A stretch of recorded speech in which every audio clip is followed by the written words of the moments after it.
Bacaan Injil Lukas 6, 1-5, Sabtu, 3 September 2022. Shalom, Bapak, Ibu, dan saudara-saudari terkasih dalam Yesus Kristus. Marilah kita mendengarkan dan merenungkan sejenak firman Allah, Injil Lukas pasal 6, ayat 1-5. Murid-murid memetik gandum di hari Sabat. Inilah Injil suci menurut Lukas. Pada suatu hari Sabat, ketika Yesus berjalan di ladang gandum, murid-muridnya memetik bulir gandum dan memakannya, sementara mereka menggisarnya dengan tangannya. Tetapi, beberapa orang Farisi berkata, "Mengapa kamu berbuat sesuatu yang tidak diperbolehkan pada hari Sabat?" Lalu Yesus menjawab mereka, "Tidakkah kamu baca apa yang dilakukan oleh Daud ketika ia dan mereka yang mengikutinya lapar? Bagaimana ia masuk ke dalam rumah Allah dan mengambil roti sajian, lalu memakannya dan memberikannya kepada pengikut-pengikutnya, padahal roti itu tidak boleh dimakan kecuali oleh imam-imam." Kata Yesus lagi kepada mereka, "Anak Manusia adalah Tuhan atas hari Sabat." Amin. Demikianlah sabda Tuhan. Terpujilah Kristus. Renungan Injil. Anak Manusia adalah Tuhan atas hari Sabat. Bapak, Ibu, saudara-saudari terkasih dalam Kristus Yesus, murid-murid Yesus lapar dalam perjalanan. Mereka menggisar menggosok, bukan memetik gandum kemudian memakannya. Peraturan Sabat menganggap tindakan ini sebagai pelanggaran. Namun, Yesus mengutip kisah Daud dan para pengikutnya ketika mereka kelaparan. Alkitab menuliskan bahwa mereka makan roti sajian, padahal roti itu tidak boleh dimakan kecuali oleh imam. Bapak, Ibu, dan saudara-saudari terkasih, dalam hal ini Yesus meluruskan bahwa hari Sabat diberikan untuk manusia, bukan malah sebaliknya.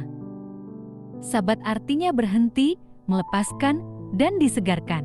Pada hari Sabat, manusia dan hewan berhenti dari pekerjaannya sehari-hari.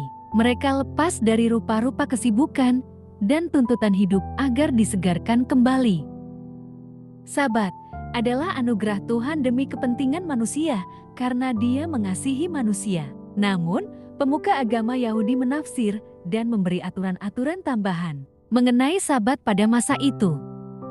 Misalnya, perihal larangan dan rentang waktu hari Sabat. Semua peraturan itu malah menjadi beban tambahan yang melelahkan dan mengekang. Kita mungkin sering lupa waktu saat bekerja. Kita larut dalam keinginan, tuntutan pekerjaan, dan kebutuhan hidup yang tiada habisnya. Sehingga waktu dan kesibukan memperbudak kita. Sampai akhirnya kita lupa untuk istirahat, melepaskan beban, dan menyegarkan diri. Akibatnya, stres datang menyapa. Kreativitas menjadi menurun, jenuh, relasi memburuk, dan sebagainya.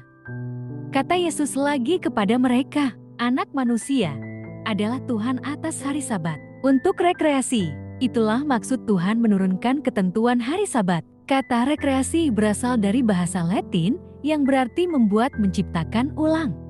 Momen itu untuk menyegarkan jiwa dan tubuh setelah lelah bekerja. Jika kita memakai pisau secara terus-menerus tanpa mengasahnya, maka ia akan tumpul. Begitu pula badan dan jiwa akan lelah jika kita tidak menyegarkannya kembali. Amin.